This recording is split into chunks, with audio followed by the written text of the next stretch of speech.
Olá pessoal, tudo bem?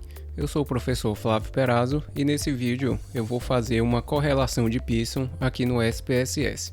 Para que serve ela? Para medir a força ou a intensidade de uma associação entre variáveis métricas. Como é que eu faço isso no SPSS? Eu venho aqui, Analyze, Correlate ou correlacionar, Bivariate. Aqui eu vou aumentar um pouco, vou selecionar variáveis métricas. Nessa minha base de dados eu vou selecionar aqui a satisfação, vou selecionar a organização do trabalho, condições de trabalho e relações socioprofissionais. Deixei apertado o Ctrl e cliquei em cada um. Vou passar para cá, vou deixar selecionado aqui Pearson, mas se eu quisesse eu poderia selecionar algum outro tipo, a depender da variável que eu estou analisando. Aqui em opções vou deixar sem marcar nada, mas se você quiser pode marcar aqui para pedir as médias e os desvios padrões das variáveis e o produto cruzado delas juntamente com a covariância. A correlação de Pearson nada mais é do que uma medida padronizada do que a gente chama de covariância. Então, se você quiser aprender a técnica toda, recomendo marcar e fazer o procedimento algébrico. Não é muito difícil. Então vou apertar OK. Aqui nós vamos ter os resultados, muito simples. Aqui nós temos a variável satisfação correlacionada com ela mesma, então por isso que nós temos esse valor de 1. Aqui nós temos a satisfação com todas as demais, ou você olha em linha ou você olha em coluna. Eu vou olhar aqui por coluna. Então aqui eu tenho a satisfação com a organização do trabalho, uma correlação de Pearson de menos 0,041. Ela é muito pequena e praticamente imperceptível ou inexistente. Aqui a gente olha o p-valor. Se esse p-valor for maior do que 0,05, a correlação ela não existe. A hipótese nula é a correlação é igual a zero. A hipótese alternativa é a correlação ela é diferente de zero. Então nesse caso aqui eu posso considerar esse valor como sendo zero. Aqui eu tenho uma correlação de menos 0,120 e ele tem um asteriscozinho aqui. E aqui eu venho no final da tabela, tem um asterisco.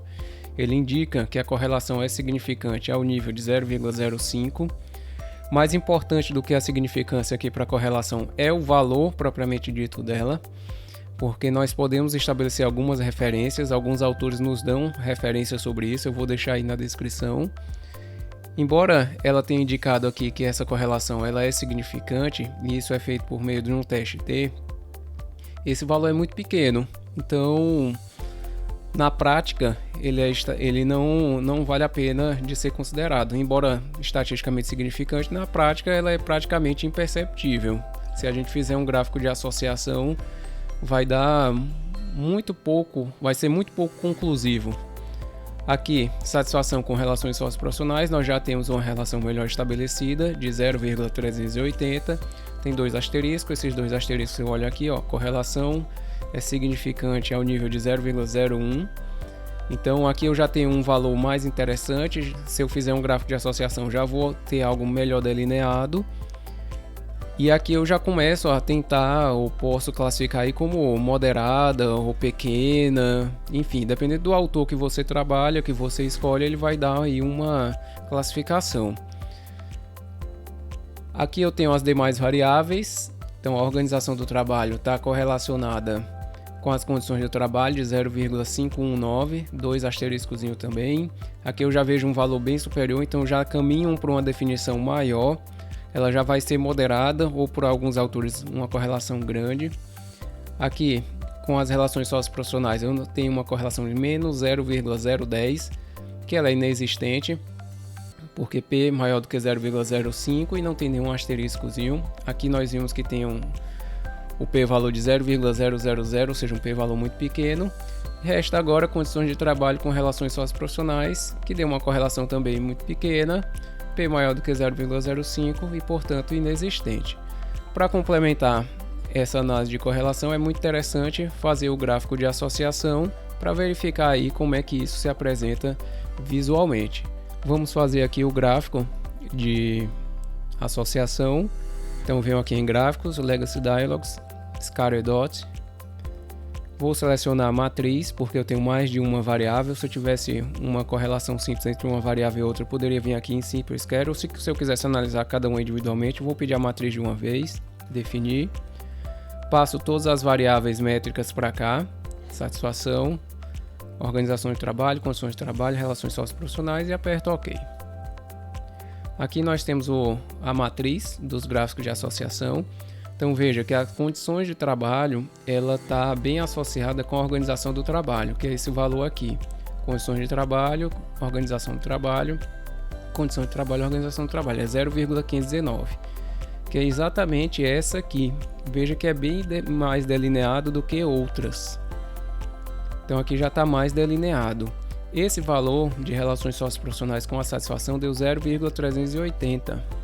Então aqui eu tenho esse 0,380.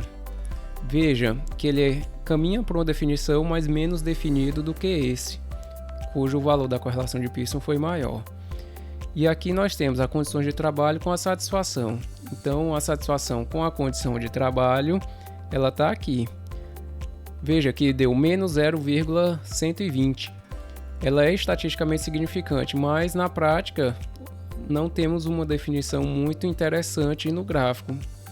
Então você analisa a parte estatística, mas na prática você toma uma decisão de que isso aqui não tem uma associação aí claramente definida e que na verdade não sei se vale a pena considerar como correlacionado. Bom, sobre correlação de Pearson era isso, espero que tenham gostado, até o próximo vídeo.